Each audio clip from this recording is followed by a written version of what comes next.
Neck, head, and arm pain tend to be related to posture, muscle tension, and nerve irritation.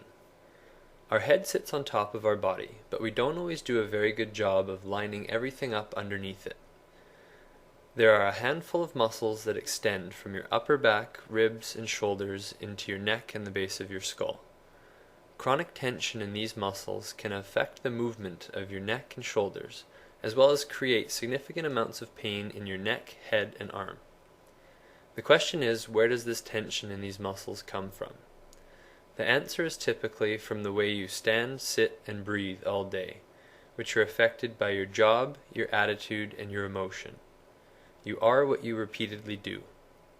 People tend to hold a lot of stress and emotion in their shoulders, which leads to a subconscious overbracing of the muscles in the upper back.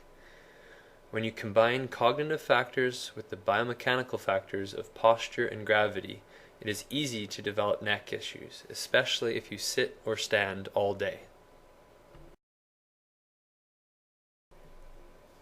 Over time, people tend to develop either a very flat or very rounded upper back. Both result in a lot of stiffness and immobility at the base of the neck. When the upper back doesn't move well, the middle lower part of the neck is forced to move too much, and the person develops what is called a flexion or extension hinge.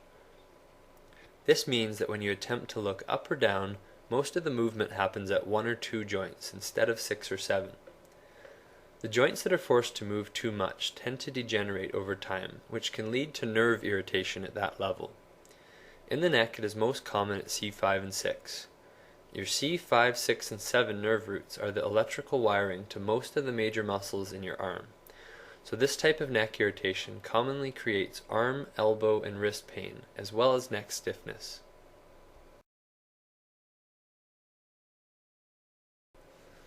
So how do you prevent that from happening? Learn how you sit, stand, and breathe all day, and discover that chest up, shoulders back and down may not be the best cue for your posture. If you haven't yet, please watch the videos titled "Everything Your Mother Taught You About Posture is Wrong" and "Why Mid-Backs Hurt." How you choose to hold your mid-back and shoulders is the driving force behind most chronic neck, headache, and thoracic outlet issues. Your shoulder girdle is supposed to rest in a slightly elevated position so that your collarbones sit at a 20 to 30 degree angle and your shoulder blades are slightly upwardly rotated. This position keeps your neck and nerves happy. Overly extending your mid-back and depressing your shoulders will put your upper fibers of your trap under stress and lightly traction all the nerves that extend from your neck to your shoulder. This is the main reason your upper traps will develop big, painful knots, and why you may occasionally find that your shoulders subconsciously shrug up to your ears. That is your body trying to unload the tension from the nerves. You want your shoulders to be able to rest in the middle of their available range, not up around your ears and not too depressed. In order to do that, you need to first work on your mid-back posture, then address the shoulder muscle balance. If you tend to be a back bracer, you are likely quite tight in your pecs and lats, and when you correct your spine position, you will likely feel that your shoulders feel very rounded forward. That's because they are, and you've been trying to hide it by overly extending your back instead of lengthening your shoulder muscles. This tension in your pecs and lats is also a major source of strain to your upper traps and neck. Learning to eccentrically lengthen your chest and lats while controlling your torso position is the key to correcting your posture to take strain off your neck. Unfortunately, most people are instructed to just try and pull their shoulder blades back instead, which actually makes the problem worse by overdeveloping the rhomboids and further stiffening up the upper back.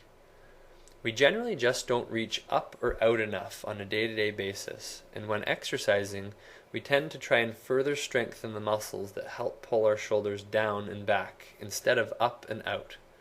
The result is usually, eventually, pain and immobility.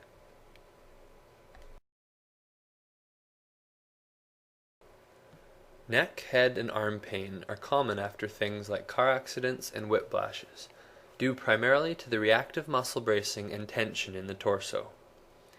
The trunk gets torsioned around the seat belt during the accident, and then reactively braces up to help immobilize the looser neck above. The neck gets treated, but the mobility and awareness of the trunk isn't always properly restored, and that is what can lead to chronic neck issues going forward. More often than not, the best way to help chronic headaches, neck pain, and nervy arm pain is to leave the neck alone and focus on lining up everything underneath it properly.